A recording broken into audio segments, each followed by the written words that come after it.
Hai teman-teman, saya Dr. Cici dan hari ini saya mau bahas tentang terapi plasma konvalesen. Apa itu dan apa aja bahayanya? Oke, seperti judul, hari ini saya mau bahas tentang terapi plasma konvalesen. Banyak banget yang minta.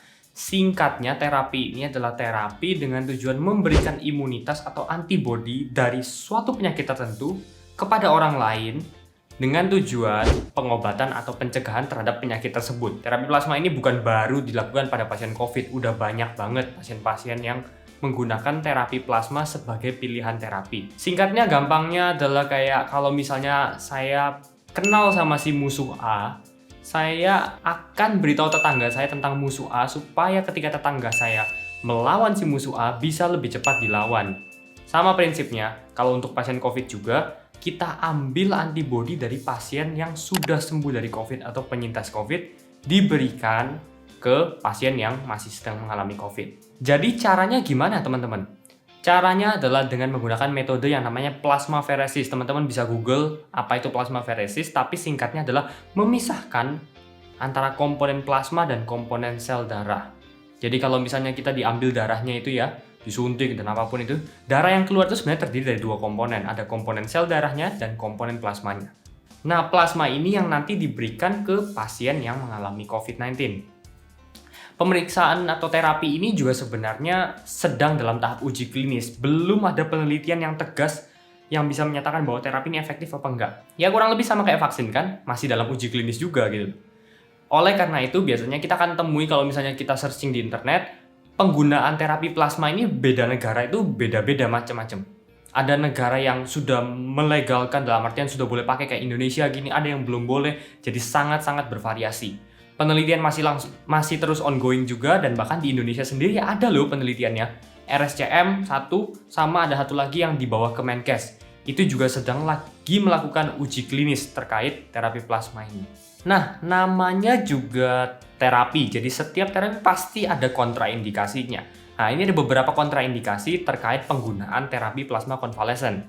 Yang pertama, kontraindikasi absolut, yaitu adalah punya riwayat alergi terhadap produk plasma, sedang hamil, menyusui, punya masalah defisiensi IgA atau imunoglobulin A, pasien-pasien dengan trombosis akut dan gagal jantung berat dengan resiko overload cairan.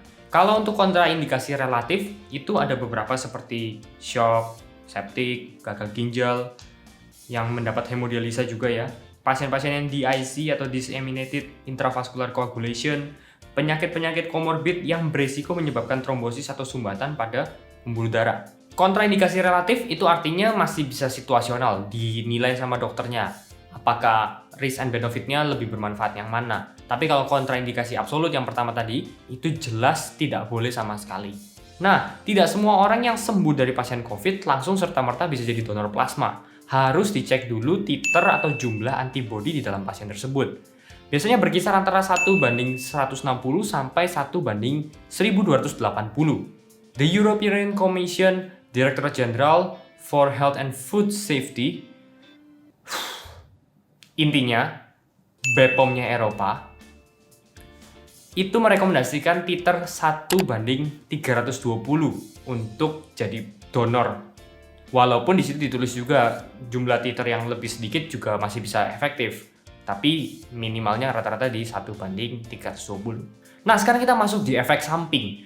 Namanya terapi, tetap ada efek sampingnya. Terapi plasma ini punya efek samping secara umum sama dengan terapi plasma-plasma yang lain. Atau reaksi transfusi, bisa seperti demam yang common banget, atau bahkan bisa sampai reaksi alergi. Reaksi alerginya bervariasi mulai dari gatal-gatal atau urtikaria, bisa sampai shock anafilaktik juga, dan biasanya bisa sampai juga terjadi yang namanya trali.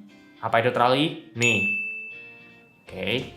Faktor-faktor koagulasi atau komponen pembekuan dari terapi plasma COVID ini juga bisa menyebabkan risiko mengalami trombosis pasiennya. Makanya tadi kontraindikasinya kalau pasien punya riwayat mengalami trombosis, tidak boleh dapat terapi plasma konvalesen. Bottom line teman-teman, terapi ini di mata seorang dokter itu sifatnya coba-coba. Kenapa coba-coba? Ya karena memang dasar penelitiannya belum sejelas itu. Boleh dikasih, boleh prinsipnya, tapi kita tidak bisa memastikan bahwa efeknya itu pasti 1+1 sama dengan 2. Enggak. efek terapi plasma konvalesen setiap pasien itu bisa berbeda-beda. Ada yang sangat-sangat bagus responnya, ada yang biasa saja, dan mungkin ada yang mengalami seperti reaksi transfusi, mengalami demam atau gatal-gatal dan yang lainnya.